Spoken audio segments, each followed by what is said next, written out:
อัปเดต HSK 3.0 0026 ยากขึ้นไหม เริ่มเมื่อไหร่ ต่างกันยังไง มีอะไรใหม่ ค่าสอบเท่าไหร่ สรุปทุกเรื่องให้ฟังในคลิปเดียวจบ HSK 3.0 2026 มาแล้วนะคะ เมื่อวันที่ 19 ธันวาคม ได้มีประกาศจัดสอบ HSK 3.0 อย่างเป็นทางการแล้วนะคะ และจะมีทดลองสอบกันในวันที่ 31 มกราคมนี้ หลายๆคนอาจจะสงสัยเกี่ยวกับ HSK 3.0 มันคืออะไร เป็นยังไง ต่างกันยังไง วันนี้จะมาเล่ารายละเอียดให้ฟังนะคะ แต่ก่อนที่จะพูดถึงเรื่องนั้น เรามาคุยกันก่อนว่าทำไมถึงต้องอัปเดต HSK 3.0 1 ก็คือเพื่อให้มีมาตรฐานตั้งหลักสูตรที่สูงขึ้น หลักสูตร 3.0 นี้นะคะ ได้ผ่านการรับรองจากกระทรวงการศึกษาของประเทศจีนทำให้มีความน่าเชื่อถือและเป็นที่ยอมรับมากยิ่งขึ้น 2 ก็คือเพื่อให้การรับรองผลตรงตามจุดประสงค์มากยิ่งขึ้น พูดง่ายๆก็คือได้ใช้ความสามารถของแต่ละระดับในชีวิตจริงได้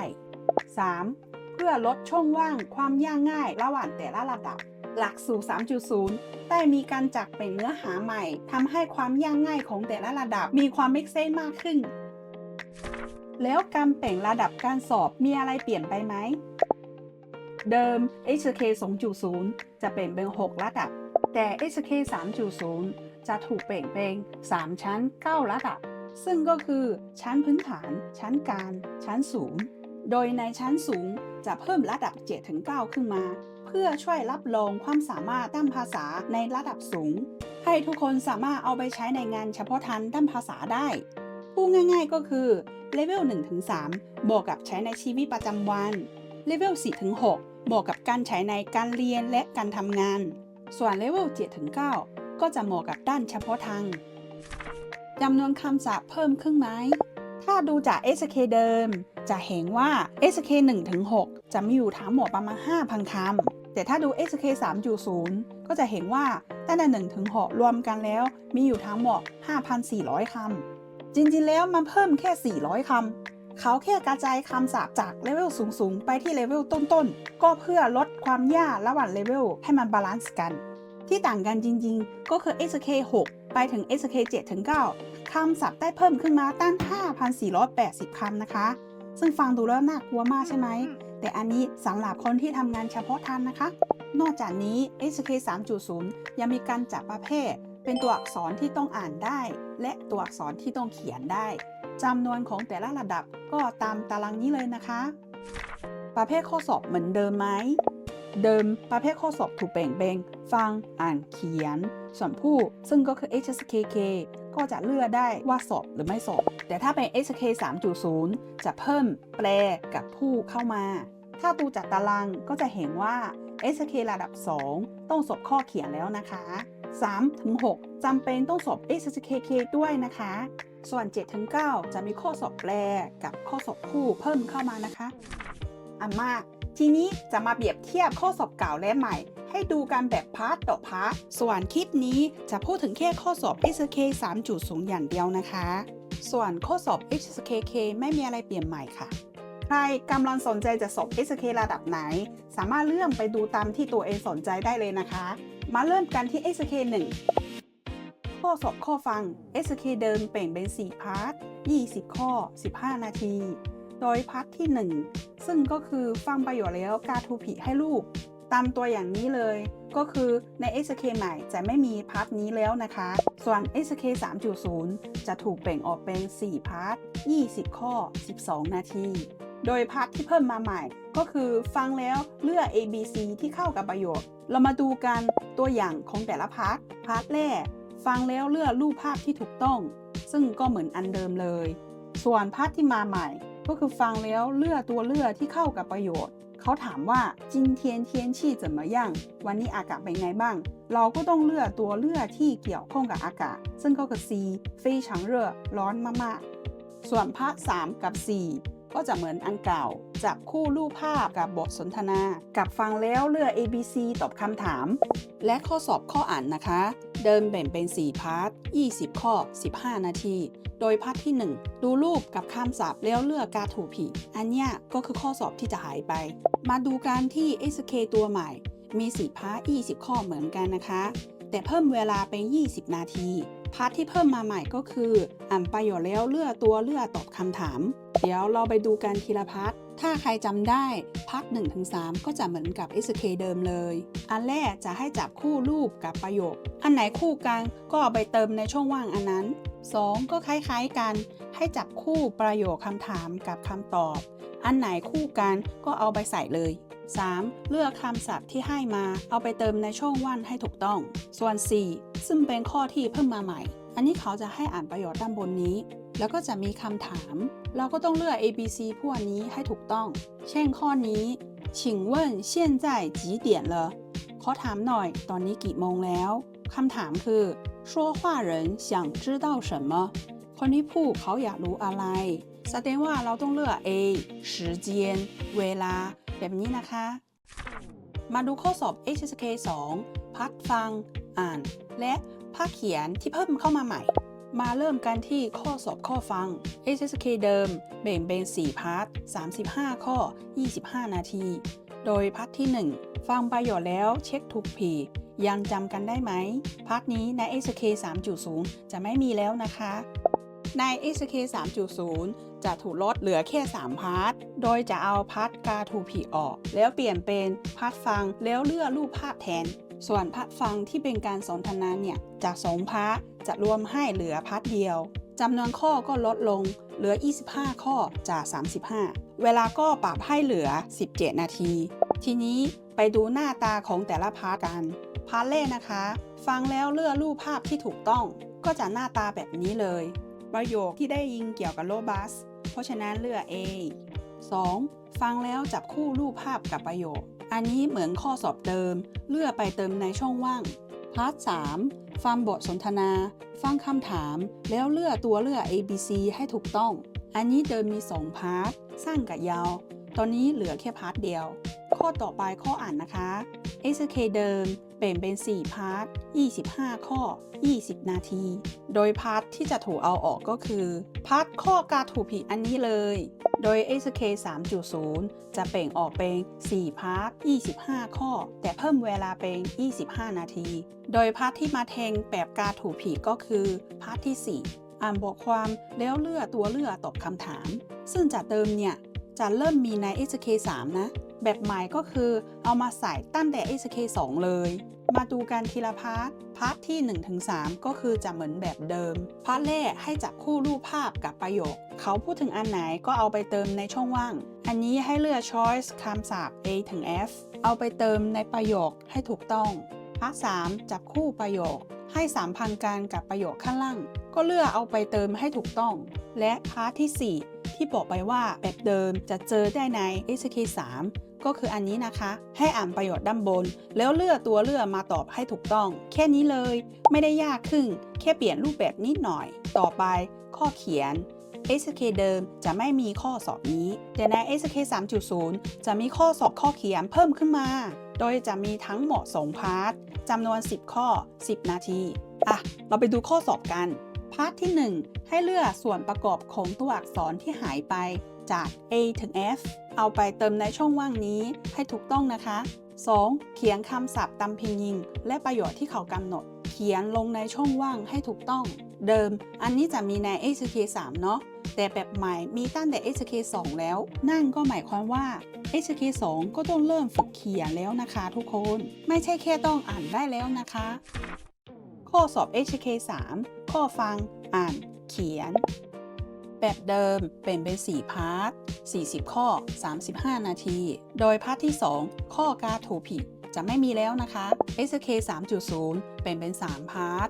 จำนวนข้อลดเหลือ30ข้อ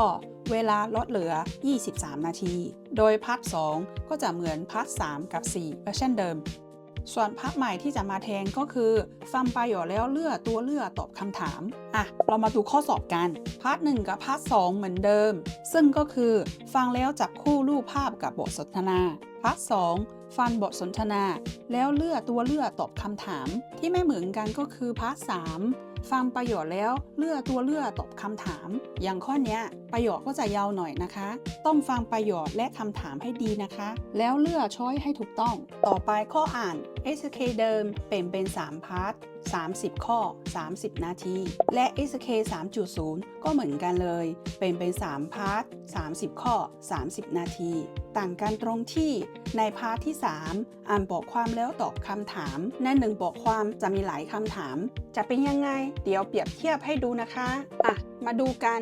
ในส่วนของพาร์ทที่1ถึง2จะเหมือนกันกับ SK เดิมให้จับคู่ประโยคที่สัมพันธ์กันประโยคไหนสัมพันธ์กันก็เอาไปเติม 2. เลือกคำศัพท์ A ถึง F เอาไปเติมในช่องว่างของประโยคนั้นๆ 3. พาร์ทที่เปลี่ยนใหม่อ่านบทความแล้วเลือกตัวเลือกไปตอบคำถามเปรียบเทียบให้ดูอย่างที่บอกแบบเดิมเป็น1บทความ1คำถามแต่ใน SK 3.0 บางข้อจะมีมากกว่า1คำถามซึ่งจะเหมือนใน SK 4 แบบเก่านั่นเองมาถึงข้อเขียนแบบเดิม2พาร์ท10 ข้อ 15 นาทีโดยพาร์ทที่1เรียงคำศัพท์ให้เป็นประโยคพาร์ทนี้จะถูกเอาออกนะคะส่วนใน SK 3.0 เนี่ยจะแบ่งออกเป็น2พาร์ท10 ข้อแต่เพิ่มเวลาเป็น20 นาทีพาร์ทที่มาแทนก็คือแต่งประโยคให้สอดคล้องกับรูปภาพด้วยคำศัพท์ที่กำหนดให้เดิมจะเจอใน SK 4 ตอนนี้ก็ย้ายลงมา SK 3 ละจะเป็นยังไงไปดูกันแบบที่เหมือนเดิมเลยก็คือเติมคำลงในช่องว่างมีพียิงกับประโยคมาให้เราเขียนคำที่ถูกต้องลงไปส่วนแบบที่เปลี่ยนใหม่จะเป็นแบบนี้เลยให้แต่งประโยคตามรูปกับคำศัพท์ที่เขากำหนดให้อย่างในรูปก็คือเขากำลังตีแบดคำศัพท์ที่ให้คือ羽毛球แบดมินตันเราก็จะแต่งประโยคได้เช่น他每周都去打羽毛球แบบนี้นะคะมาถึงข้อสอบ SK 4 ข้อฟังอ่านเขียนมาเริ่มกันที่ข้อสอบข้อฟังนะคะSK เดิมจะแบ่งออกเป็น3พาร์ท45 ข้อ 30 นาที โดยพาร์ทนี้ฟังประโยชน์แล้วเลือกการถูกผิดในแบบใหม่ก็จะหายไปเลย โดย SK 3.0 จะแบ่งออกเป็น2พาร์ทจำนวนข้อลดลงเหลือ32 ข้อ เวลาลดเหลือ20 นาที ข้อสอบจะคล้ายๆกับพาร์ท2และ 3 ของแบบเดิมไปลองดูกันพาร์ทแรกจะเป็นการฟังบทสนทนาแล้วถามคำถามให้เราเลือกตัวเลือกตอบคำถามให้ถูกต้องพาร์ท2จะเป็นการฟังบทความแล้วถามคำถามแล้วก็เลือกตัวเลือกตอบคำถามเหมือนพาร์ทแรกเลยต่อไปข้ออ่าน SK เดิมเป็น3พาร์ท40 ข้อ 35 นาทีโดยพาร์ทที่จะถูกเอาออกก็คือพาร์ทเรียงประโยคให้ถูกต้องอันนี้จะไม่มีแล้วนะคะส่วน SK 3.0 จะแบ่งออกเป็น3พาร์ทแต่จำนวนข้อลดเหลือ32 ข้อเวลาลดเหลือ30 นาทีโดยพาร์ทที่จะมาแทนแบบเรียงประโยคก็คือพาร์ทที่3เลือกประโยคไปเติมในช่องว่างให้ถูกต้องซึ่งจากเดิมจะเจอใน SK 6 ตอนนี้กลายเป็นข้อสอบ SK 4 ไปซะแล้วนะคะทุกคนเราไปดูหน้าตาของข้อสอบกันพาร์ทที่1กับ2อันนี้จะเหมือนกับแบบเดิมให้เลือกคำศัพท์เข้าไปเติมในช่องว่างส่วนพาร์ทที่2ให้อ่านบทความแล้วเลือกตัวเลือกให้ถูกต้องพาร์ทที่3ที่บอกไปว่าแบบเติมจะเจอใน SK 6 ก็คืออันนี้นะคะให้เลือกประโยคที่หายไปมาเติมในช่องว่างให้ถูกต้องสุดท้ายข้อเขียน SK เดิมแบ่งเป็น2พาร์ท15 ข้อ 25 นาทีโดยพาร์ทที่ถูกเอาออกก็คือพาร์ทเรียงคำศัพท์ให้เป็นประโยคอันนี้เลยโดย SK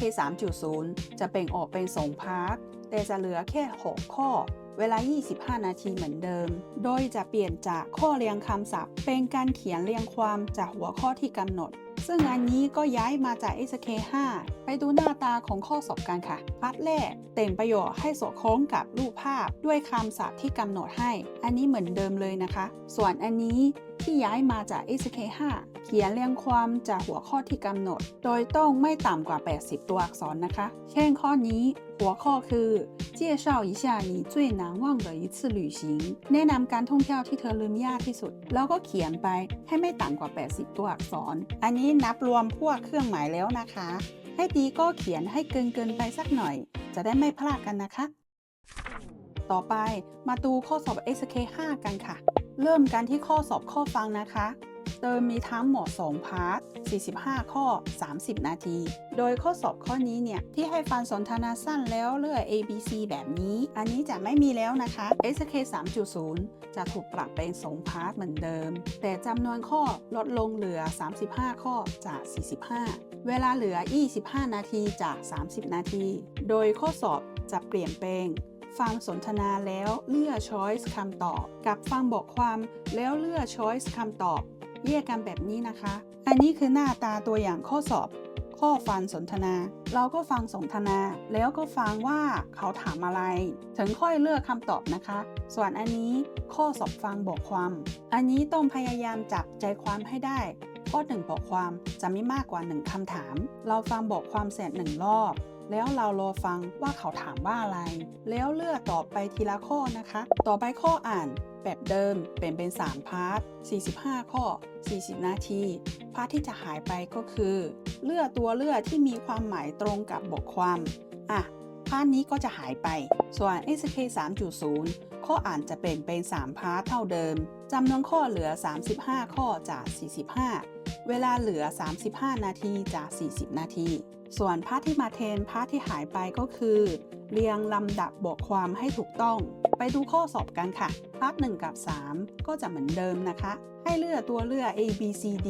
ไปเติมในช่องว่างของบทความส่วนพาร์ท2คืออันที่มาใหม่ให้เราอ่านบทความที่เขาให้มาแล้วเอามาเรียงลำดับให้ถูกต้องอันไหนอยู่ข้างหน้าอันไหนอยู่ข้างหลังดูคำเชื่อมคำสรรพนามกันดีๆนะคะอันนี้เป็นแบบใหม่เนาะอาจจะต้องฝึกทำกันดูถ้าใครอยากรู้เทคนิคเกี่ยวกับพาร์ทนี้เพิ่มอยากให้ทำคลิปสอนคอมเมนต์มาได้นะคะพาร์ทที่3อันนี้ให้อ่านบทความแล้วเลือกตัวเลือกตอบคำถามอันนี้เหมือนเดิมเลยอ่านคำถามก่อนนะคะดูว่าเขาถามอะไรแล้วเราค่อยไปหาคำตอบจะได้ไม่ต้องเสียเวลาอ่านถามบทความนะคะมาถึงข้อสอบข้อเขียนเดิมเป็น2พาร์ท10 ข้อ40 นาที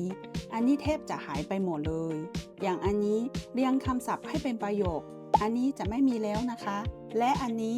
เขียนเรียงความจากคำศัพท์ที่กำหนดให้อันนี้ก็จะถูกเปลี่ยนเป็นอีกแบบหนึ่งนะคะมาดู SK 3.0 จะมี2พาร์ทเหมือนเดิม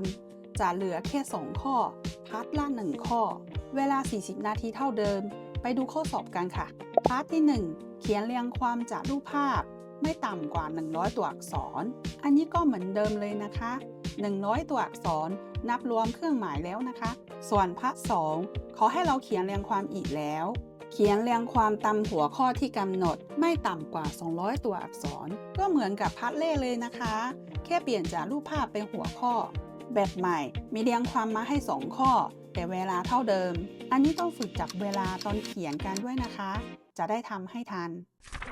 มาถึงข้อสอบ SK 6 ฟังอ่านเขียนข้อสอบข้อฟังแบบเดิมมีทั้งหมด3พาร์ท50 ข้อ35 นาทีเหมือนกันเลยกับ SK 3.0 มีทั้งหมด3พาร์ทต่างกันตรงที่จำนวนข้อแบบใหม่จะมี40 ข้อจากเดิม50 ข้อเวลาลดลงเหลือ30 นาทีจากเดิม35 นาทีเราไปดูข้อสอบกันค่ะ 1. ฟังบทความสั้นแล้วเลือกตัวเลือกที่มีความหมายตรงกันกับบทความที่ได้ฟังนะคะ 2. ข้อสอบฟังบทความเหมือนกันเลยกับ SK 5 1 บทความมีหลายคำถามเราต้องพยายามจับใจความให้ได้ฟังบทความเสร็จให้รอฟังคำถามแล้วค่อยเลือกช้อยตอบคำถามนะคะ 3. ข้อฟังบทสัมภาษณ์เหมือนกันกับพาร์ทที่2บทสัมภาษณ์จะค่อนข้างยาวต้องฟังอย่างมีสติหรือจะเขียนสรุประหว่างฟังไปด้วยก็ได้นะคะข้อสอบข้ออ่านแบบเดิมมี4พาร์ท50 ข้อ45 นาทีข้อที่ไม่ได้ไปต่อคือพาร์ทที่1ข้อหา grammar ที่ผิดพาร์ทนี้จะไม่มีแล้วนะคะโดย HSK 3.0 จะตัดพาร์ทนั้นออกส่วนที่เหลือก็เหมือนเดิมเลยจำนวนข้อจะเหลือ40 ข้อ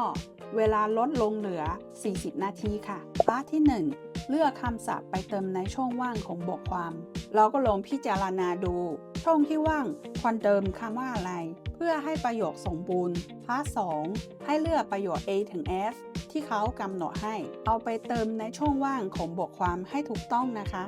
3. ให้อ่านบทความแล้วเลือกตัวเลือกตอบคำถาม อันนี้เหมือนเดิมเลย ให้เราอ่านคำถามก่อนดูว่าเขาถามอะไร แล้วเราค่อยไปหาคำตอบ จะได้ไม่ต้องเสียเวลานะคะ ต่อไปข้อสอบข้อเขียน แบบเดิมมี1พาร์ท1ข้อ45นาทีแต่ใน SK 3.0 จะเพิ่มเป็น2พาร์ท2ข้อ45นาที1ข้อให้เขียนสั้นลง แต่มีให้เขียน2แบบนะคะ ไปดูข้อสอบกันค่ะ แบบแรกให้เขียนในเชิงปฏิบัติตามหัวข้อที่กำหนด ซึ่งการเขียนในเชิงปฏิบัติก็คือ การเขียนพวกสัญญา จดหมาย ใบลา เขียนอีเมล อะไรแบบนี้นะคะ เช่นข้อนี้请根据要求写一则招租信息ก็คือเขาให้เราเขียนประกาศให้เช่านะคะ อะไรแบบนี้เหมือนจะยากนะ แต่มันมีรูปแบบที่ตายตัว ถ้าจำรูปแบบการเขียนได้ก็จะเขียนได้แน่นอนค่ะ พาร์ท 2 อันนี้คล้ายๆกับพาร์ทแรกเลย ให้เขียนเรียงความจากหัวข้อที่ให้ไม่ต่ำกว่า300ตัวอักษรนะคะตอนฝึกเขียนต้องลงจับเวลาด้วย ความยากของข้อเขียนคือต้องบริหารเวลาให้ดีๆลองเขียนหลายๆหัวข้อ เขียนไปตามขั้นตอนการเขียนเรียงความของคนจริง ถ้าใครอยากรู้ว่าต้องเขียนยังไง อยากให้สรุปให้ฟัง สามารถคอมเมนต์มาได้นะคะ ส่วน SK 7-9 จะมีด้วยกัน5พาร์ทได้แก่ฟัง อ่าน เขียน แปล และพูด โดยในส่วนนี้ข้อสอบจะเหมือนเดิมเลยนะคะ SK 7-9 ก็เป็นส่วนหนึ่งของ SK 3.0 เหมือนกัน แต่ได้มีการเปิดให้สมัครสอบมาแล้วระยะหนึ่ง ใครที่สนใจก็สามารถไปสมัครสอบได้ตามปกติเลยนะคะ สรุปแล้วสิ่งที่เปลี่ยนไปจาก SK เดิมเป็น 3.0 ที่ชัดมากๆก็คือ เวลาสอบและจำนวนข้อสอบ SK 3.0 ได้มีการปรับให้กระชับขึ้นไม่เยอะไปหรือน้อยไป เนื้อหาการสอบบางส่วนก็ถูกยกเลิกเปลี่ยนเป็นแบบใหม่ที่ดูเหมาะสมมากขึ้น มีการกระจายความยากของข้อสอบย้ายข้อสอบในระดับสูงๆมาไว้ในข้อสอบระดับต้นๆส่วนเนื้อเรื่องในข้อสอบจากที่ดูรู้สึกว่าเข้ากับสถานการณ์จริงและระดับที่สอบมากขึ้นใครที่จะสอบในระดับต้นๆเนี่ยอาจจะต้องเรียนเพิ่มขึ้นอีกนิดหน่อยแต่ถ้าพื้นฐานแข็งแรงแล้วระดับต่อไปก็จะไปได้ไวขึ้นแน่นอนค่ะSK 3.0 มาแล้ว SK แบบเดิมจะหายไปไหม SK แบบเดิมและอื่นๆยังมีให้สอบเหมือนเดิมนะคะสามารถเช็คข้อมูลกับทันศูนย์สอบใกล้บ้านได้เลยค่ะส่วน SK 3.0 ก็มีการเปิดให้ทดลองสอบกันไปแล้วทั้งแบบสอบด้วยกระดาษและแบบสอบด้วยระบบอินเทอร์เน็ตค่ะค่าสมัครสอบ SK 3.0 ราคาเท่าไหร่ค่าสอบ SK 3.0 จะราคาตามนี้เลยนะคะราคาจะพอๆกับ SK เดิมอันนี้อ้างอิงมาจากค่าสมัครสอบของสถาบันของจื้อมอชอยังไงลงไปสอบถามกับท่านศูนย์สอบใกล้บ้านอีกทีนะคะจบไปแล้วกับการสรุปคำถามเกี่ยวกับ SK 3.0 มีความคิดเห็นยังไงกันบ้างคะใครได้สมัครไปแล้วขอให้โชคดีสอบผ่านกันทุกคนนะคะส่วนใครที่สมัครไม่ทันก็สามารถติดตามข่าวสารได้เรื่อยๆกับทันศูนย์สอบหรือจะกดติดตาม YouTube ของหมีเหล่าชื่อไว้ถ้ามีเบอร์สอบก็จะรีบมาแจ้งให้ทุกคนทราบนะคะเดี๋ยวจะแปะลิงก์ตัวอย่างข้อสอบและคำศัพท์ของแต่ละระดับไว้ให้ทุกคนที่ด้านล่างนี้สามารถไปโหลดกันได้เลยระหว่างนี้ก็ฝึกทำข้อสอบกันไปก่อนนะถ้าข้อมูลผิดพลาดตรงไหนไปก็ขออภัยด้วยนะคะใครมีคำถามหรือยังสงสัยตรงไหนสามารถคอมเมนต์มาได้สำหรับวันนี้ขอบคุณมากค่ะที่รับชมสวัสดีค่ะ